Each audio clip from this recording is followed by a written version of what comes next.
All right, so without further ado, we'll get some, I think we all had plenty of good audio earlier, right? First person I want to bring out here, the writer and director of this movie, Christopher Nolan.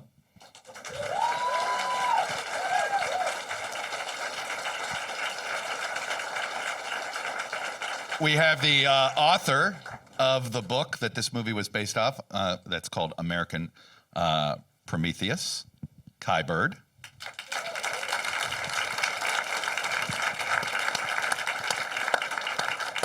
One of the honorary chairs of this event, a Nobel Prize winner, and one of the people that taught Christopher physics here from Caltech, Dr. Kip Thorne.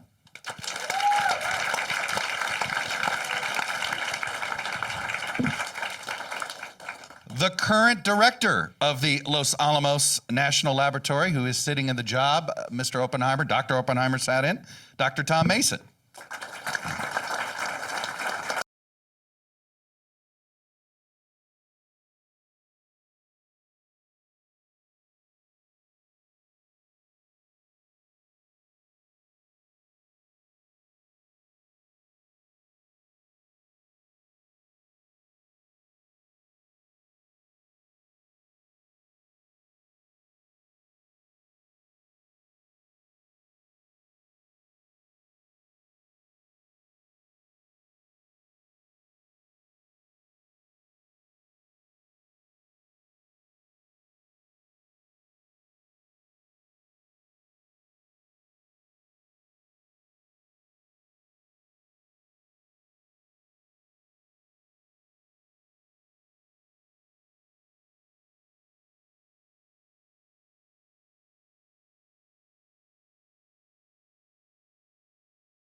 And when we learned from Christopher that he was doing this, it was welcome news, but we were skeptical, I have to say. Why? Well, because it's a complicated 700-page book, and then I had a meeting with Christopher, and he explained what he was doing, and I came back and reported to Marty and reassured him that I thought that this was actually something special and real. And then he died 2 weeks later. Wow. But he would have been just overwhelmed and pleased with what you've done. It's a brilliant artistic creation, and it's faithful to the book. Well, Thank you. that's what I wanted to hear, because That's what I wanted to hear. I was going to say, I assume you did too. There's nothing I love more as somebody who consumes a book than to sit there and watch the movie and criticize it. So, Christopher, why did you feel this movie needed to be made? There was a great story. You talked about your own kids, and they were going, oh, why do we have to worry about nuclear weapons anymore? This was before Russia invaded Ukraine. And then your response was, well, this is why I have to make the movie. Yeah, and sadly, with everything that's happening in the world right now, no one's asking that question anymore. But to me, there were two answers to that. One is maybe that's a reason to make the film, but the other is that the story itself, particularly as found in American Prometheus, the story of Robert Oppenheimer's life, and obviously in particular his relationship with the Manhattan Project, but his entire life, involves some of the most dramatic elements I've ever encountered in anybody's story, fictional or real. And so for me, everything really was about wanting to dive into his head, really try and live his experience with him. And in that way, when I talk to everybody, Cillian, everybody involved with the film, is, we're trying to keep people in his point of view, and in that way achieve understanding rather than judgment. Mm-hmm. And the hope is that by achieving that and going through the story that way, you sort of leave the film with some unsettling questions and some troubling issues. Right before you probably heard me say, and I said, it's okay, I think, if you feel this anxiety. I felt a ton of anxiety after watching the film. And as I shared with you, the same anxiety I go home from work every day with about our current political situation, our current state of our democracy. I felt that after watching this movie, and I assume that's exactly what you want. Yeah, I mean, I think idea of addressing this story, firstly, as simple dramatic experience. It's a tricky word to use with a movie to say entertainment. But the thing about cinema, the thing about a dramatic film as opposed to a documentary, is it's about engagement, and it's about trying to give the audience an experience.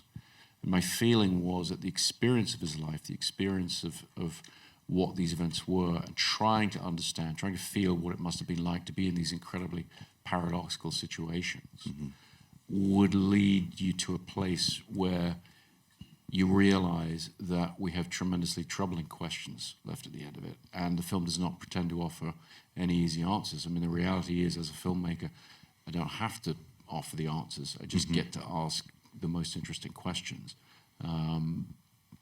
But I do think there's tremendous value in that if it can resonate with the audience, after they've seen it. Tom Mason, you run Los Alamos now. I'm curious, the Los Alamos scenes in the movie, how familiar did it feel? What's there today that would be familiar to us if we showed up there? Well, I actually recognized a few faces in some of the scenes because there was a period in March where a large number of my staff were on vacation working as extras on the film. But, good gig. Los Alamos in northern New Mexico is a very special place. I mean, it's a dramatic place for dramatic events, and I think you saw some of that in the scenery in the film. There's the audience may not be aware of it, but certainly Christopher is. A lot of the buildings that were used, Oppenheimer House, is the same Oppenheimer House. Remarkably, although it was sold after the war, it was essentially unchanged. And the woman who owned it passed away a couple of years ago. Fuller Lodge, is there. There's actually a Manhattan Project National Historic Park, and so it was for me fascinating to see these historic sites come alive, and come alive in a way where, these are images that I know, I see them every day. And before I was at Los Alamos, I was in Oak Ridge, and the story of the birth of those institutions is really important to all the people who work there, and that's something that you could really see reflected, both in the scenery and the faces of the people who inhabited the space. Well, it gives the most knowledgeable extras we've ever had. I mean, this scene where Oppenheimer comes in the back of the meeting, and I was saying to the extras, not really thinking about where they were from, well, if you could all be arguing about, the shift in geopolitical tension, the use of the bomb, is it going to be used against Germany? But now we're talking about Japan. Could you just, start shouting out, whatever? And normally, you're saying to a group, it's sort of rhubarb, murmur, murmur, murmur.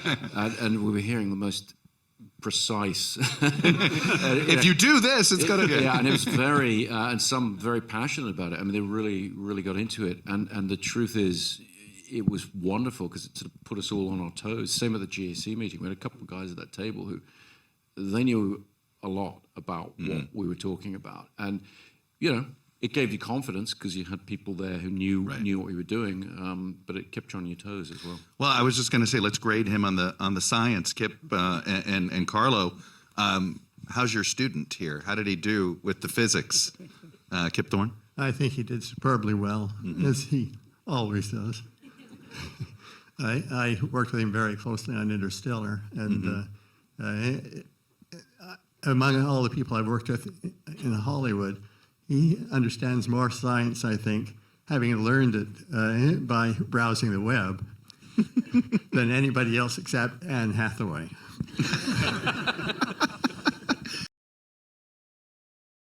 Carlo, what would you like to add on that? Because portraying science and making it, compelling, it's, not easy.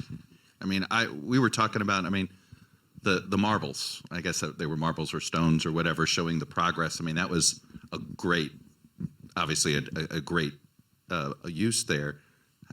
What did you think? How did he do on the science there, Carlo? Well, actually, I just saw the movie, and I'm still under the spell of the movie. So first thing, I think, Christopher, I think you did a masterpiece. I'm strongly affected by the movie, I think is wonderful. Chuck, allow me to say that I think everybody should see this movie because not only because it's fantastic, but because what it raises, the kind of questions that it raises, are not just about the 40s and about general issues about morality of scientists and things like that. They're questions, they're burning questions today. The doomsday clock that is supposed to estimate the risk of nuclear catastrophe has never been closer to midnight. So we are in a situation in which the kind of concerns that Oppenheimer was expressing in this confused way are our concerns today. And I think this is what the movie brings out so strongly. And Oppenheimer, who keeps saying international cooperation, it's the only way out, seems to me a message that at least we should discuss more and more in a situation in which it seems that all the countries are going the opposite direction. Instead of looking for international cooperation, so much of international politics is about prevailing against one another, leading the world, being the winning one against the other. And the risk of a catastrophe is enormous. So I think the intensity of the movie is also because it touches a real risk, which is now. And this images in which Oppenheimer himself sees his friend being sort of burned alive, I think should talk to all of that and make us think. And that's why I think we should all see this movie. Let me just add one thing about the science. It's not just simply the science itself, but the scientific process that Chris has captured so beautifully. The central issue that it comes out in your book and then in the movie very strongly of the contrast between the security system that needs compartmentalization and doing the science successfully and doing the science quickly, which requires openness. It requires that people working on different aspects of the problem communicate about what they're working on, because what this person is doing in that area will influence what happens with this person in this area. And if you have compartmentalization, you're dead. It'll take far, far longer. And this comes out very nicely in the movie. And that in some ways, understanding that is in some ways more important than understanding the science, that understanding the scientific process and how it works. Talk about, I mean, you portrayed that. What was the hardest part of portraying the science? What was your biggest challenge, and how did you think was the best way to attack it? Well, the hardest part was, I visited the Institute for Advanced Study in Princeton to see about filming there, and indeed they did very generously let us film there in Einstein's office and the real pond that they would walk by. But the then director, Robert Digraph, another brilliant physicist who could sit on this panel, and he very generously gave me some of his time to talk about quantum physics, to talk about these things, the revolutionary nature of what Oppenheimer was visualizing, because I wanted to jump in his head and see these things and feel them, to have some kind of almost threat to them, that he's almost having visions, put it that way, in order to make it clear to the audience the revolutionary and almost magical nature of this shift from classical physics to quantum physics. And in talking to Robert, he immediately said, well, of course, one of the things that scientists at the time found alienating about this shift is you can no longer visualize the atom. Now, to a filmmaker who's about to try and film the I was just going to say, you can't visualize it. Exactly. Then it's a visual medium. Exactly. Right. So what do I do? So he generously gave me a couple of hours. He sort of sat there and talked about it. And in the end, in talking it through with him, we sort of realized that the advantage that cinema has is, Eisenstein referred to it in editing many years ago as shot A plus shot B gives you thought C. So, it could be more, the thought could be more than the sum of its parts, the whole. And so I went to Andrew Jackson, my visual effects supervisor of several films, showed him the script very early on and said, okay, we want to do these things without computer graphics. We want to have a thread of imagery, sort of starting with these very first sort of visions, this sense of, what these guys were doing is they were looking into dull matter and seeing energy. seeing energy that could ultimately be released in the destructive power of the atomic bomb. And we wanted a kind of set of experimental visuals that could create this thread of what I kept referring to as sort of scintillating or vibrating energy, that could mirror his own nervous state as well, but also show you the quantum physics as it manifests itself ultimately in the destructive power of the bomb. Speaking of the destructive power of the bomb, I don't know why I expect, maybe others did too. I expected to see carnage. And there is imagery. In fact, my son came with me to the screening, and he was asking about that. I said, don't you remember the charred shadow that he walked through and all that? And I was explaining this to him. But you didn't hit us over the head with it. Yeah, that was clearly a choice. Why? I think really, as a filmmaker, you can't be overly conscious about why you choose to do things. You have to run on instinct to a degree. But the feeling for me as a filmmaker was very strongly that to depart from Oppenheimer's experience would betray the terms of the storytelling. And so we saw so much more, we know so much more than he did at the time. Discovering from Kai's book that he learned about the bombings of Hiroshima and Nagasaki on the radio, the same as the rest of the world. That to me was a shock. This is very intentional with shocking this thing. movie, that this is most of the movie and is his point of view. Yeah. And then when you're in black and white, it's in Strauss's point of view. Yeah. Yeah. Very, very sort of rigidly with the color sequences. Everything is his experience, or my interpretation of his experience. Because as I keep reminding everyone, it's not a documentary. It is an interpretation. That's my job. And so I wanted to. Would you classify it as docudrama? No, I think Really? it's drama. I think it's narrative, dramatic filmmaking. I think that whilst I do think the film is perhaps more accurate than some people might think, coming to it fresh, because there are sort of extraordinary things. I mean, to take one example, when you read American Prometheus and you learn that, his tutor at Cambridge, Patrick Blackett, who's the guy played by James Darcy, who he tries to poison. Right. He later on is the first physicist to really write questioning America's motives in dropping the bomb on Japan. Now, no screenwriter would invent that. It's far too seemingly fanciful. Right. But that's the truth. And the film is full of those things. And so a lot of the things, when Kitty Oppenheimer is testifying, Right. That's from the transcript. Well, most I was of just the going to words- say, yeah. having so much, that transcript, you're handed. Yeah, I mean, 1,000 pages. imagine not of having that. transcript. No, I can't. Right. No, and I never would have taken the project on without Kai and Marty's incredible work. I mean, that gave you sort of confidence. But yes, to come back to the choices of what to portray or not, to me, it's really about staying in his head. There's also, I would say, a recurring motif. I mean, I don't, deal too much in spoilers for people who haven't seen the film, if people are writing about it, but. Right. There's a lot to do with what he won't look at. There's But a lot to my do with- favorite There's a lot to do with him closing his eyes. My favorite retort, though, that you said about that, you were worried about spoilers, and then you said, well, there's Google. Right? This all happened. It's not like, No, don't tell anybody. There's exactly. two bombs. It's right? a strange. It's a strange thing to say, to talk about spoilers. But of course, and that's why it's not a drama. Not a documentary or a docudrama, because it's the way in which you receive the story that hopefully creates suspense, hopefully creates surprise. Kai, is Oppenheimer, was he ever happy? He doesn't. I didn't see a happy man in this movie ever. Well, he's very intense.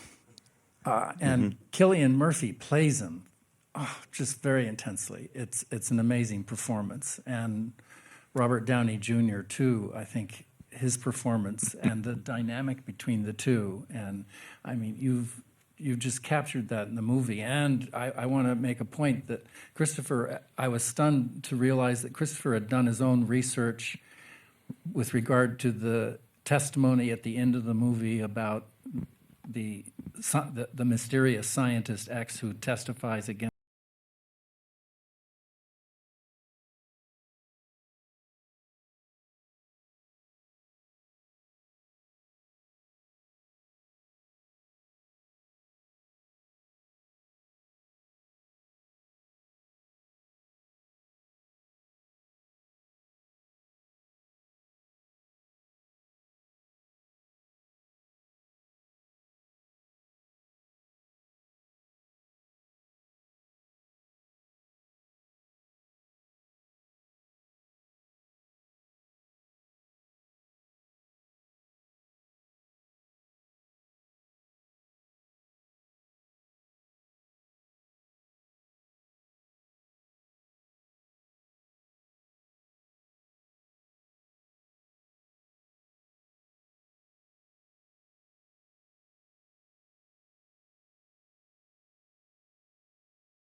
You're right. It's a sort of, He's a tortured soul. he's a tortured soul. He is.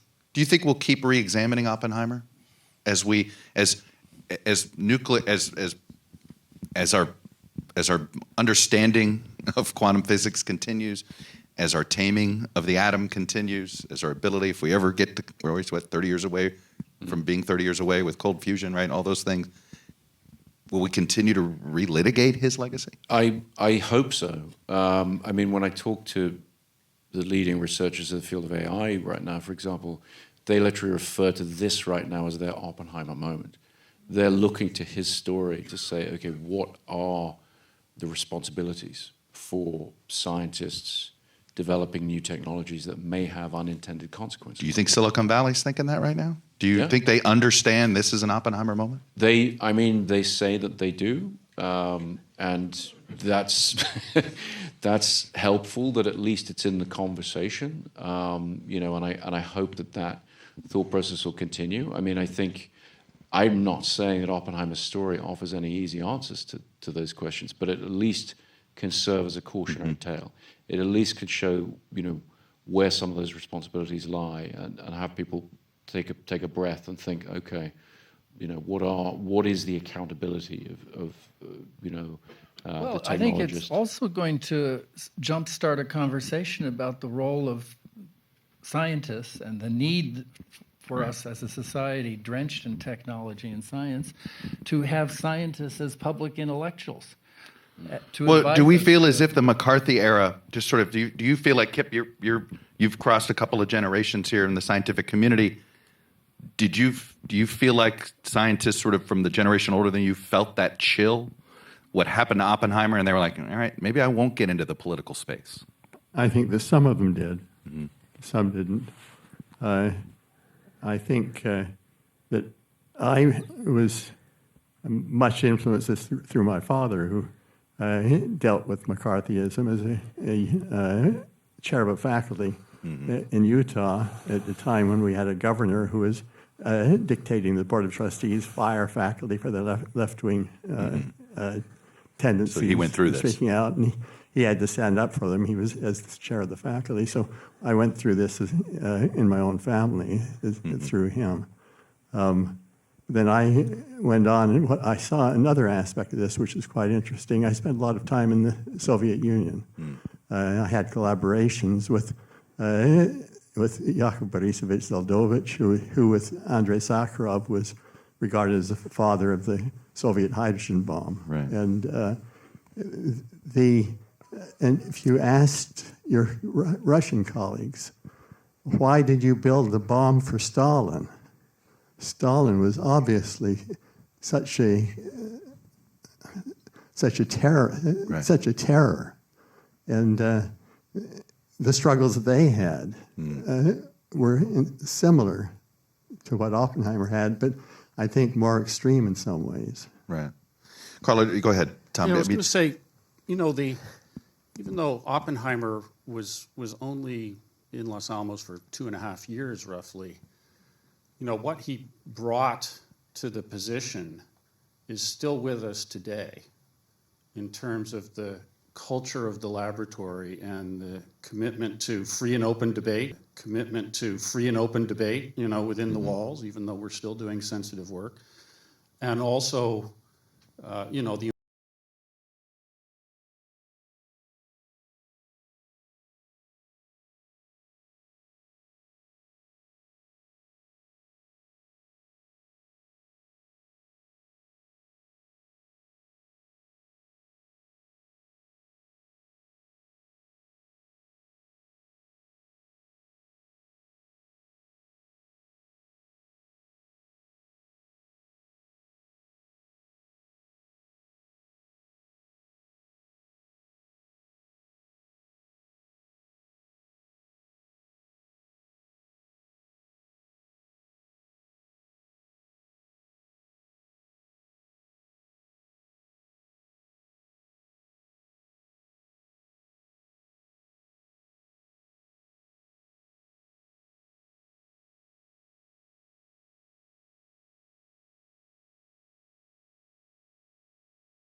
speak out, or do you? I mean, look, there was a chill post-COVID. Look at what has happened to Anthony Fauci, right? Look at what happened to Oppenheimer. I mean, there are a lot of parallels between Fauci and Oppenheimer right now.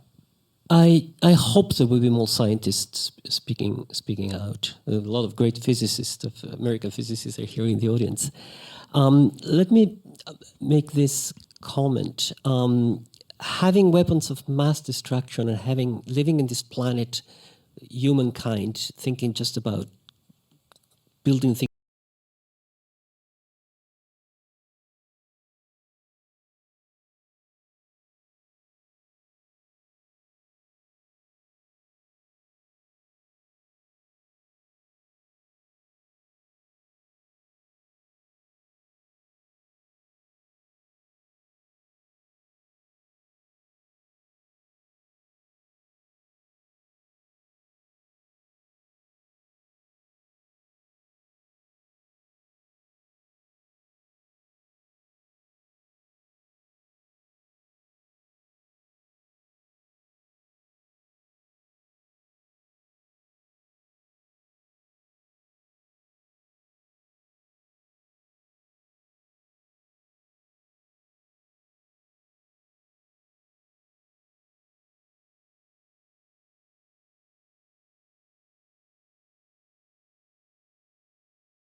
Right.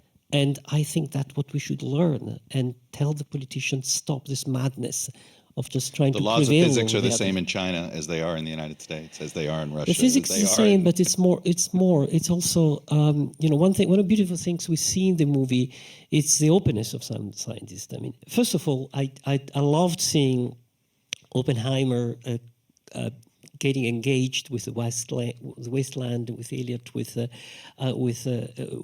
modern pictures, this openness, and with politics. I mean, the science is not a closed thing. It's something that talks with the rest of the culture and should talk with the rest of the culture and should contribute.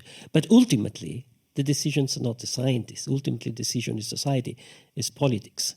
And that's where we need to calm down the current tension and the disasters, I think. Let's talk about, Christopher, if I could get you to do 2 screenings, right? I'd have you do 1 screening to the U.S. Congress. What would you hope they would take away from this? I think more than anything, coming out of making the film and as it starts to go out to the world, I realized that we talked about this earlier, our relationship with the fear of nuclear weapons ebbs and flows with the geopolitical situation. Right. And it shouldn't, because the threat is constant. And very often when you look back at history, some of the closest moments to nuclear disaster have actually been in times of relative calm geopolitically. So even though the situation in Ukraine kind of puts it more in the forefront of people's minds, the truth is nuclear weapons are an extraordinarily dangerous thing to have lying around the house. And it is not something we should ever forget about, and it's not something we should take lightly. And one of the things that frightens me the most about, you talk about coming home from work with anxiety, but when I hear in the media reasonable people talking about tactical nuclear weapons, right, as if this distinction can be made, and can be made via first politicians and media sort of warming us up to the idea that perhaps there's a certain size of nuclear weapon that would be acceptable as opposed to the large ones. It's kind of like the word clean coal. Sorry. Yeah, it's very much clean coal, tactical nukes. I don't think they exist. Well, and part of the fascination about Oppenheimer is, as you dig into his story, one of the things he did, you talk about things I had to leave out of the film that are in Kai's book and everything. One of the things that he did, he was not naive. He did not get crushed by the system out of naivety. He was incredibly sophisticated. And he started talking about tactical weapons, bring the battle back to the battlefield, because he wanted to play the army off against the Air Force, essentially. He wanted to temper the threat of these giant genocidal H-bombs that the Air Force wanted to have in the air 24/7. But he had it, I think he reiterated a few times in the movie, and it's held true, where his belief was, well, if we use it once, it'll mean they won't use it again. So far, that's been true. So it's interesting, there's a book by Hariri, one of 21 Lessons for the 21st Century. And one of the things he talks about is, if you look at all of recorded and only partially recorded human history, for most of that period of time, 15% of the population died from violence, from armed conflict. Since 1945, it's been single-digit percentages. So Oppenheimer's and Bohr's dream that war would end did not come to pass, obviously. But as horrific as the concept of mutual assured destruction is, it has acted as a restraint. And if you ask, So far. Fingers crossed. But if you ask what role is nuclear deterrence playing right now in the Ukraine, it is containing the conflict. Now, it's scary because we don't know whether or not it's going to hold. But then again, you know what also nuclear deterrence has done? It's deterred how much we help. It Exactly. has deterred our ability to help Ukraine more. Absolutely. And there's been, but why no fly zone? Because you've got to enforce it. But I would Right. say we have seen what happens when wars spread across borders in Europe. Right. We saw it in 1939. We saw it in 1914. So, one of my predecessors, I think it was Norris Bradbury, said the role of nuclear weapons is to force world leaders to think of other solutions to their problems. One more screening I want you to have, which is in Silicon Valley. And what do you want those guys to take away from this film? I think what I would want them to take away is the concept of accountability, not to sideline the conversation to the labor disputes going on in Hollywood right now, but a lot of it, when they're talking about things like AI, when we talk about these issues, they're all ultimately boiled down to the same thing, which is when you innovate with technology, you have to maintain accountability. And the rise of companies over the last 15 years who bandy about the words like algorithm, not knowing what they mean in any kind of meaningful mathematical sense. These guys all know what an algorithm is, what it does. Right. People in my business talking about it, they just don't want to take responsibility for whatever that algorithm does. And applied to AI, that's a terrifying possibility, terrifying. Not least because as AI systems go into the defense infrastructure, ultimately they'll be in charge of nuclear weapons. And if we allow people to say that that's a separate entity from the person who's wielding, programming, putting that AI into use, then we're doomed. It has to be about accountability. We have to hold people accountable for what they do with the tools that they have. Speaking of this stuff, you didn't use any CGI. Did not use. Conscious That's a much decision. lighter question to answer. So it's a nice. Well, I say pivot. that, but no, you didn't because I didn't. And I wonder, are you going to pledge to not use CGI going forward? You don't want to be involved in generative AI. I mean, are there certain things you won't do? No, not at all. Yeah. And I think that AI is already a very powerful tool in our business as far as visual effects go. The interesting thing, as you say, is computer graphics. To me, they're a touch anodyne. They're very versatile, but they tend to lack threat. Of course, now they're seeming threatening in other ways. But as far as your actual use of them, and as a filmmaker, you're trying to gauge, what colors are in your paint box, what techniques are you going to use, what's the feeling. And so in an earlier film, at the end of one of my films, there's a nuclear explosion in Dark Knight Rises. It's meant to feel like it's far away enough that it's not going to affect you and whatever. And so you're actually meant to have a sense of, okay, we got away with it at the end. We did that with CG. It was beautifully rendered. My team, incredibly well researched.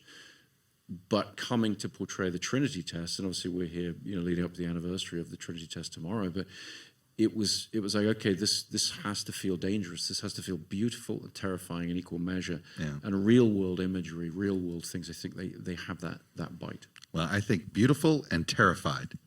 It's a pretty good. We should put it on a movie poster because it was beautiful and it was terrifying. Congratulations. Thank you. I think we mean that as a compliment. Thank you very much. And what a panel. Thank you, guys.